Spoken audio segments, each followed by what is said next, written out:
தொண்டை மண்டலத்தில் தெருக்கூத்து நடத்துவாங்க. திரௌபதி அம்மன் கோவில் இருக்கும்.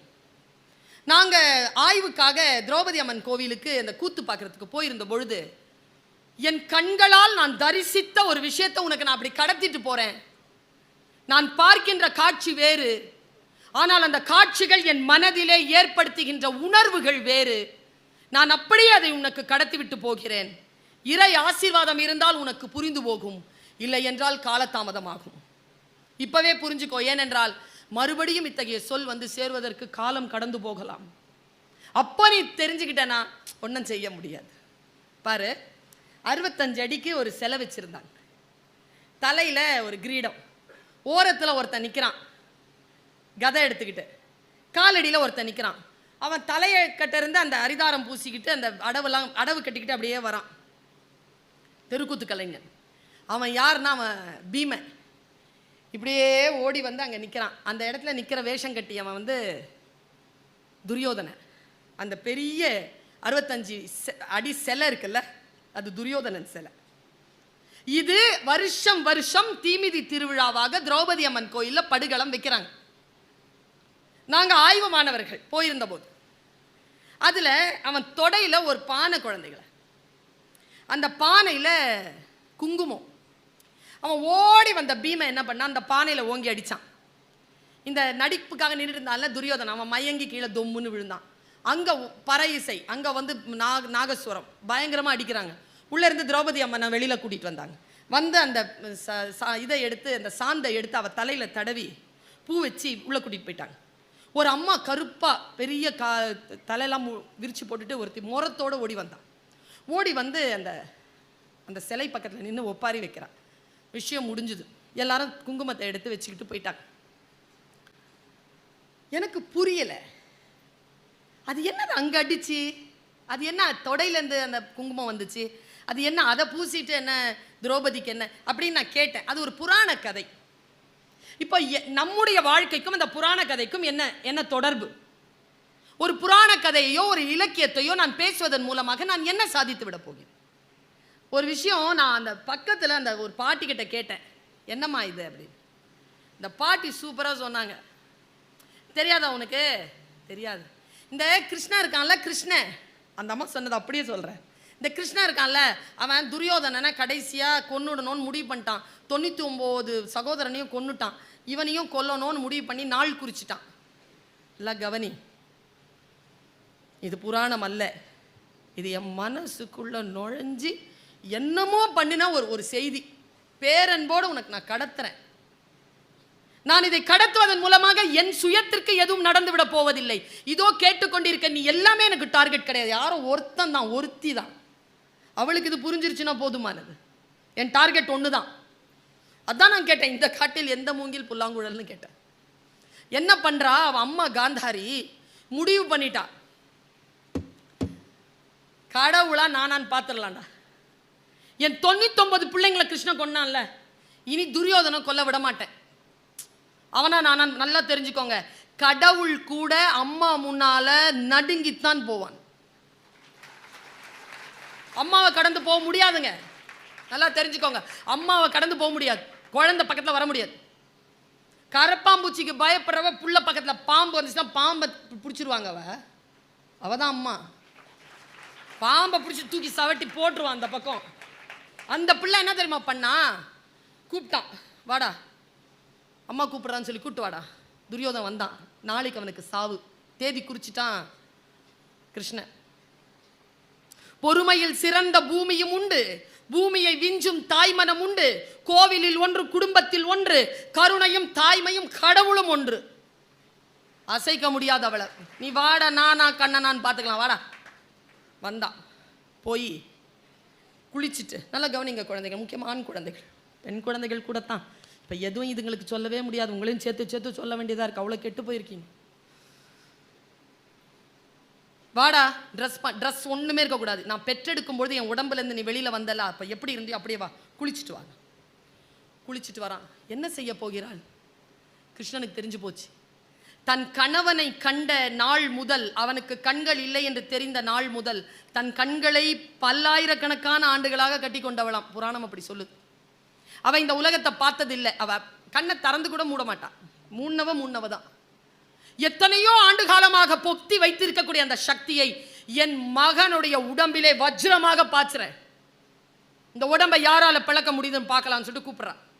இது தெரிஞ்சு போச்சு கிருஷ்ணனுக்கு. ஐயோயோ, காந்தாரியினுடைய கண்ணு பட்டுருச்சுன்னா துரியோதனனும் கொல்ல முடியாது தெரிஞ்சிருச்சு. நேரா குளத்துக்கரையில் வந்து நிற்கிறான் கிருஷ்ணன். நம்ம பையன் துரியோதன நாமெல்லாம் தான் வரான்.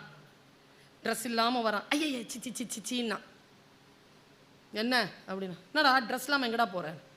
இல்லை அம்மா கூப்பிட்டானா இப்படி தான் வர சொன்னான். டேய் போடா, மறைக்க வேண்டியதாவது மறைச்சிட்டு போடா. ஒரு வாழை இலை தூக்கி கொடுத்தான். வாழை இலை எடுத்து இடுப்பை மறைச்சிக்கிட்டான். நேராக வந்து அம்மா நிற்கிறா. வந்துட்டியா துரியோ? வந்துட்டேன் அம்மா. கண்ணில் இந்த எடுத்து உச்சந்தலையிலிருந்து பார்த்தாள். அப்படி பார்க்கும்போது வாழை இலை மறைச்சிருக்கு இடுப்பை. பார்த்துட்டு கண்ணை மூடிக்கிட்டா. தவறு செய்து விட்டாயே துரியோதனா, அந்த கண்ணன் வஞ்சித்து விட்டானே, நான் எப்படி பிள்ளை இல்லாமல் தவிக்க போகிறேனோ, கண்ணனும் யாருமற்ற அந்த வனாந்தரத்தில் அனாதையாக செத்து கிடப்பான்னு சாபம் இட்டுட்டு அப்படியே உட்காந்துட்டான். என்ன நடந்தது தெரியுமா?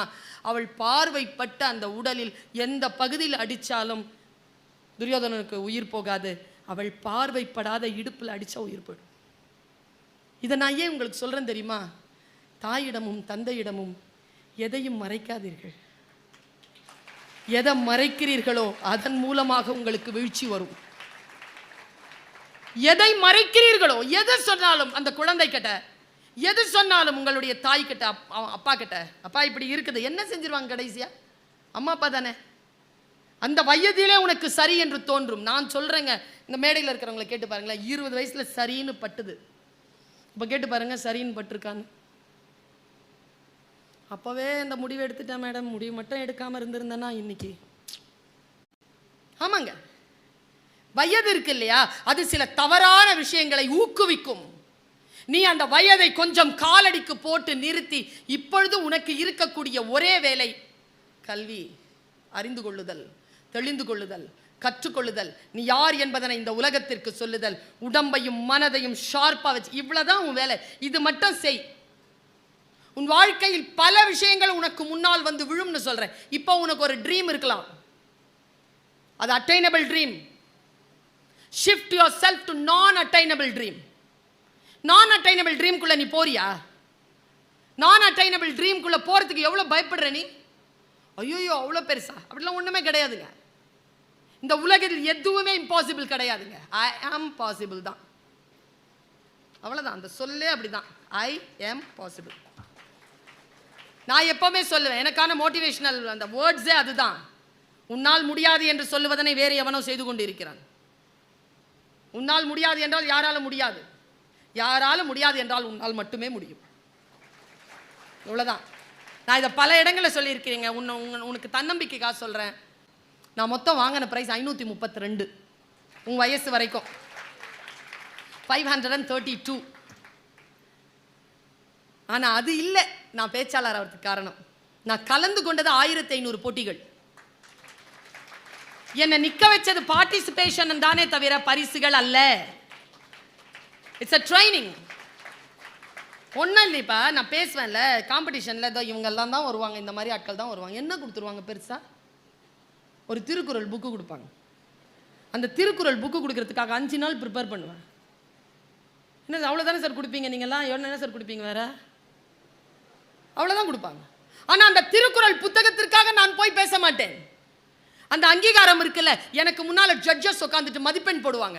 இவன் நல்லா பேசியிருக்கான், சரி இன்னைக்கு சுமாரா பேசினாது, அதை தெரிஞ்சுக்கணும். நான் ஜட்ஜஸ் முன்னால பேசி பழகப்பட்ட நான் இன்றைக்கு என்னுடைய ஆடியன்ஸை நான் செலக்ட் பண்ற அளவுக்கு வளர்ந்திருக்கிறேன் என்று சொன்னால், நாம் முதலில் சில விஷயங்களுக்கு கட்டுப்பட வேண்டும், பிறகு கட்டுப்பாடு நம் கைக்கு வந்து சேரும். ராமன் மிக நல்ல ஸ்டூடெண்ட்டுங்க, வண்டர்ஃபுல் ஸ்டூடெண்ட். ஒரு ஜென்மத்தில் வண்டர்ஃபுல் ஸ்டூடெண்டா நீ இருந்தனா, அடுத்த ஜென்மத்தில் வண்டர்ஃபுல் மாஸ்டர் ஆகலாங்கிறது தான் கிருஷ்ணாவதாரம்.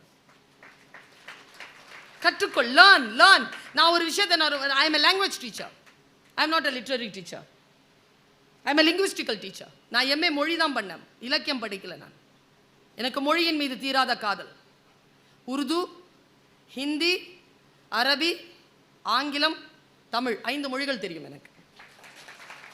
ஆனால் யாமறிந்த மொழிகளிலே தமிழ் மொழி போல் இனிதாவது எங்கும் காணோம் என்பதற்காக உங்கள் முன்னால் நிற்கிறேன். இந்த மொழி ஆற்றல் இருக்குல்ல, இந்த மொழியின் ஆற்றலை புரிந்து கொள், பயப்படாத. எதையுமே ரசி, ரசனையோட இரு, பயங்கரமான ரசனையோட இரு. ஓஷோ சொல்வார், ஒரு மலர் மலர்கிறது, அந்த மலரின் மலர்ச்சியை பார்ப்பதற்கு உனக்கு அபரிமிதமான ஒழுக்கம் தேவைப்படுகிறதுன்னு சொல்லுவார். ஒரு ஒழுக்கம் இல்லாமல் உன்னால் ஒன்றை ரசித்து விட முடியாது. ஒழுக்கம் இல்லாமல் உன்னால் ஒரு விஷயத்தை சாதித்து விட முடியாது. ஒழுக்கம் என்பது என்ன தெரியுமா? தொடர்ந்து கற்றல்.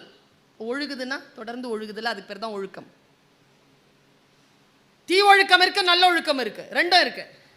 எதை நீ தொடர்ந்து கற்கிற, வாட் இஸ் யுவர் டிசிப்ளினா? சார் சொல்வார் மேத்தமெட்டிக்ஸ், மேடம் சொல்வாங்க கெமிஸ்ட்ரி, சார் சொல்வார் பிசிக்ஸ், நான் சொல்லுவேன் லிட்ரேச்சர்.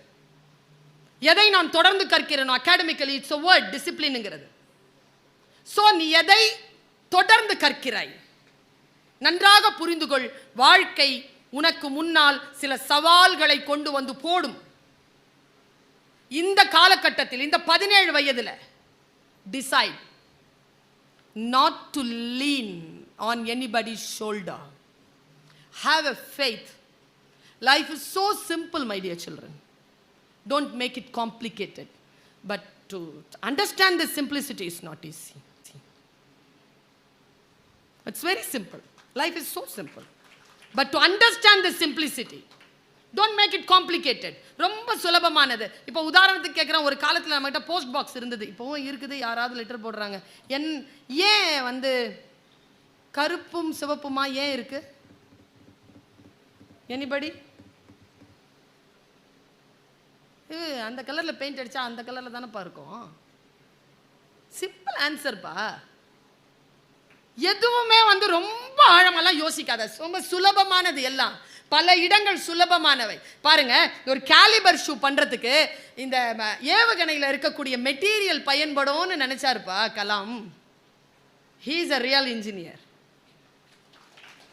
1/2 கிலோ 1 கிலோ இருக்கிறத 350 கிராம்ல பண்ணார் பாரு. 3.5 கிலோ இருக்கிறத caliper shoe. He is an engineer. ஒரு விஷயத்தை நான் இப்போ ஒரு லிட்ரேச்சர் படிக்கிறேன்னு வச்சுக்கோயேன், நான் பாரதி கூட இப்படி பேசுவானான்னு தெரியல. பாரதி பாட்டை நான் அப்படி பேசுவேன். கம்பன் கூட இவ்வளோ ரசிப்பானான்னு தெரியல அவன் பாட்டை. நான் அவளை ரசிப்பேன். என் ரசனை தான் என்னை ஒவ்வொரு கட்டத்திற்கு எடுத்துட்டு போகுது. இது வரைக்கும் 31 நாடுகளுக்கு பயணம் பண்ணியிருக்கேன். ஒரு டிக்கெட் கூட நான் சொந்த காசில் வாங்கினதில்லை. அங்கே பண்ணுற ஷாப்பிங் எல்லாமே யார் காசோ, அதெல்லாம் நான் படித்த படிப்புக்கு அவர்கள் தரும் பரிசு. புத்தியை தீட்டிக்கொள், அனுபவத்தை பெற்றுக்கொள், எங்க போனாலும் கத்துக்கோ. எந்த வாய்ப்பு வந்தாலும் முனை முகத்தினை நான் பண்றேன் சார், நான் செய்கிறேன் என்று நின்று பார். நான் ஒரு லிட்ரேச்சரை படித்தேன். உங்களில் எத்தனை பேருக்கு கவிதை பிடிக்கும்? பிடிக்குமா? இந்த கை தூக்காத பிள்ளைங்கள் எந்த கேட்டகரி? கவிதை சொன்னா ரசிப்பீங்க இப்போ, ஆனா தெரியாது, அது சொல்ல தெரியாது. இப்போ ஒரு பாட்டு வந்திருக்கு சார், நம்ம காலத்துலலாம் எவ்வளோ அழகான பாட்டு சார். இப்போ ஒரு பாட்டு வந்தது, நானும் மனப்பாடம் பண்ணலான்னு உட்காந்தேன். ஃபஸ்ட்டு பேரா மனப்பாடம் பண்ணிட்டேன், செகண்ட் பேராவையும் தேர்ட் பேராவையும் மனப்பாடம் பண்ணுறதுல மனசு இல்லை. ஏன்னா அவ்வளோ கெட்ட வார்த்தை இருக்குதுல. ஆனால் அது வேகமான பாட்டில் புரியல சார். ஜோர்தாலேயே உருட்டாத, தொர்த்தா தூக்கிட்டு தொர்த்தாத, கர்த்தா கர்த்துன்னு மிரட்டாத, அப்புறமா நான் படுத்துக்குவேன் ஜொர்த்தால. இதை நான் மனப்பாடம் பண்ணிட்டேன் சார். அதுக்கப்புறமா வரல, மனசு இல்லை சொல்றதுக்கு. பாடல்கள் ஆபாசமாக இருக்கிறது என் குழந்தைகளை. உங்களை வேகப்படுத்தி இசையில மூழ்க வைத்து ஆபாசத்தை மெதுவாக நுழைக்கிறார்கள். நீங்கள் அதை புறக்கணியுங்கள். புத்தியுடன் இருக்கக்கூடிய குழந்தைகள் ஆபாசத்தை புறக்கணிக்கிறார்கள். எந்த ஒரு சமூகம் ஆபாசத்தை புறக்கணிக்கிறதோ அந்த சமூகம் கலையிலும் நாகரிகத்திலும் வரலாறு படைப்பதிலும் முன்னிருக்கிறது. ஒரு வார்த்தையை பேசுகின்ற பொழுது அந்த வார்த்தைக்கு இன்ஜினியரிங் தான் நடத்துவாங்க, ஒரு மெஷினை பற்றி தான் நடத்துவாங்க. நீ ஃபுல்லாக ஆர்டிஸ்டிக்கலாக அதுக்குள்ளே போயிட. ஒரு மேத்ஸ் போடுறாங்க, ஒரு சயின்ஸ் ஒன்று, ஒரு ஃபார்முலா போடுறாங்க, அது அப்படி போயிட உள்ள. நீ உள்ளே போய் பாரு, எனக்கு பல நேரங்களில் நான் ஜெயிப்பதற்கு காரணம் நான் எதை வாசிக்கிறேனோ அதற்குள் பயணப்படுகிறேன். I just travel. லிங்குசாமின்னு ஒருத்தர் இருந்தார் தெரியுமா? இருக்கார். அவர் ஒரு சினிமா டைரக்டர், ரன் படம்லாம் எடுத்தாருன்னு நினைக்கிறேன். அவர்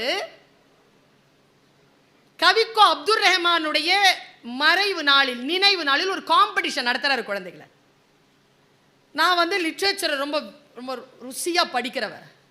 நான்லாம் நீங்கள் கொஞ்சம் வளர்ந்துட்டு செகண்ட் இயரில் தமிழ் மன்றத்துக்கு கூப்பிடுங்க, வெறும் தமிழ் மட்டும் பேச வருகிறேன், வெறும் பாடல்கள் மட்டும் பேசுகிறேன் உங்ககிட்ட, உங்கள் நாட்களை இனிப்பாக்குகிறேன். அந்த ப்ரோக்ராம்க்கு நான் போயிருந்தேன். அது என்னன்னா 8000 கவிதைகள் ஹைக்கூ. அதில் 350 தேர்ந்தெடுத்திருக்காங்க. அதில் 50 தேர்ந்தெடுத்து புக்கு போட்டிருக்காங்க. ஃபஸ்ட்டு 3 கவிதைகளுக்கு 1,00,000 ரூபாய் பரிசு. 1 lakh. ஜஸ்ட் சின்ன ஹைக்கூ கவிதைப்பா, குட்டி கவிதை. நான் ஆடியன்ஸாக போய் உட்காந்தேன். நான் ஒரு விஷயம் சொல்கிறேன், பேசும்போது என் எக்ஸ்பீரியன்ஸ் உங்களுக்கு போகுது. என்னை விட நீங்கள் பாக்கியசாலிகள். ஏன் தெரியுமா?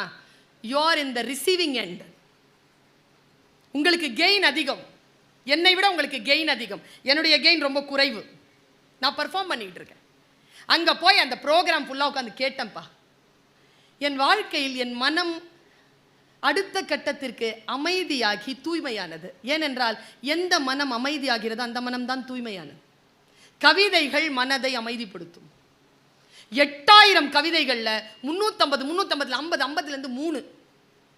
8000 கவிதை படிச்சிருந்தா தான் அந்த 3 கவிதைகளுக்கு நீ போக முடியும். உன்னால் 8000 கவிதை படிக்க முடியாது. அந்த 3 கவிதை வேணுமா? குட்டி குட்டி கவிதை தான். 1,00,000 ரூபாய் பரிசு. எப்படி தான் என்னதான் எழுதிட்டான் புரிஞ்சுக்குவீங்களா? கவிதையின் ஜோக்கம் புரிஞ்சாதான் அனுபவிக்க முடியும். வாடியது கொக்கு, ஜோடி மீன்கள்.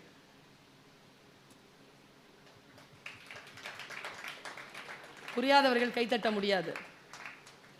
தனித்தனியா போயிருந்தா கொத்தி தின்னுருப்பேன். ஜோடி ஜோடியா போகுது, எப்படி சாப்பிட்றதுன்னு வாடி நிற்கதான் கொக்கு. First prize. செகண்ட் ப்ரைஸ், தூண்டில் மீன் அதன் கண்களில் விடை பெற்று கொண்டது நதி. இங்க அடிச்சுதுங்க, ஹிட் அடிச்சுதுங்க. இன்னொரு கவிதை பார், 3ஆம் பரிசு. சுள்ளி பொறுக்கிய சிறுமிக்கு தன் இறகை உதிர்த்து விட்டு போனது மயில். மென்மையாது மனசு. நான் இதுக்கெல்லாம் பரிசு கொடுத்துருக்க மாட்டேன், அந்த டீம் கொடுத்துச்சு. கடைசி இலையும் உதிர்த்த பிறகு நிலவை சூடிக்கொள்கிறது மரம். ராத்திரியில் பார்த்துருக்கியா மொட்டை மரத்தை? பௌர்ணமி நிலவுல பார். கடைசி இலையும் உதிர்த்த பிறகு நிலவை சூடிக்கொள்கிறது மரம். கொஞ்சம் மனசுக்கு அவ்வளோ நெருக்கமாக இருக்காது கவிதை. நெருக்கமாக அது ஷார்ப்பாகும். இந்த உலகத்தில் லிட்ரேச்சர் தெரிஞ்சவங்க ஒருவேளை டாக்டர்ஸ் ஆவோ, லிட்ரேச்சர் தெரிஞ்சவங்க இன்ஜினியர் ஆவோ, லிட்ரேச்சர் தெரிஞ்சவங்க அரசியலில் வந்துட்டாங்கன்னு வச்சுக்கோங்களேன், மிகப்பெரிய மாற்றம் அந்த துறையில் நிகழும். அவ்வளோ பியூட்டிஃபுல்லான விஷயம் லிட்ரேச்சருங்க. எனக்கு பிடித்த கவிதை, நான் ஃபர்ஸ்ட் ப்ரைஸ் இதுக்கு தான் கொடுத்துருப்பேன். இதை நான் நிறைய அனௌன்ஸ் பண்ணிட்டேன். பனி படர்ந்த கண்ணாடி, கண் வரைந்தேன் வழிந்தது கண்ணீர். என்ன ஒரு படிமம்ல. இன்னொரு கவிதை என் மனசுக்கு ரொம்ப நெருக்கமான கவிதை. ஊதுகுழல் இசைக்கிறாள் அம்மா, நடனம் ஆடுகிறது நெருப்பு. அந்த சுடுகாட்டிற்கு உயிர் தந்தது ஒரு பிணம். என்னை போலவே நடித்து காட்டுகிறது என் நிழல். எந்த கிளி ஏமாற்றியதோ தாடியுடன் இருக்கிறதோ ஆலமரம். உடைந்த பானையின் சில்லுகளில் மிச்சம் இருக்கிறது கொஞ்சம் பழைய நீர். இதில் விட நம்ம எல்லாரையும் இதோ இப்போ உத்தரத்துக்கு போய் இப்படி கூட்டிட்டு வரக்கூடிய ஒரு கவிதையை சொல்றேன். ரொம்ப ஆழமா யோசிக்க. நீ உன் வகுப்புக்குள்ள போன உடனே அப்படி நினை. பெருங்கடலை அசைத்து கொண்டிருக்கிறது மீன் குஞ்சின் சின்ன துடுப்பு. அப்பா, பெருங்கடல் உன் மீன் குஞ்சு தான், நீ சின்ன துடுப்பு தான், அசைச்சு காட்டுங்கிற நான். அசையும் பெருங்கடல் அசையும், சின்ன துடுப்புன்னு சும்மா இருக்காத. வாழ்க்கையில் என் குழந்தைகளே, வாழ்க்கையை சந்திக்கின்ற பொழுது you receive your prize. Never go home with defeat. You receive your prize receive பண்ணிட்டு போ.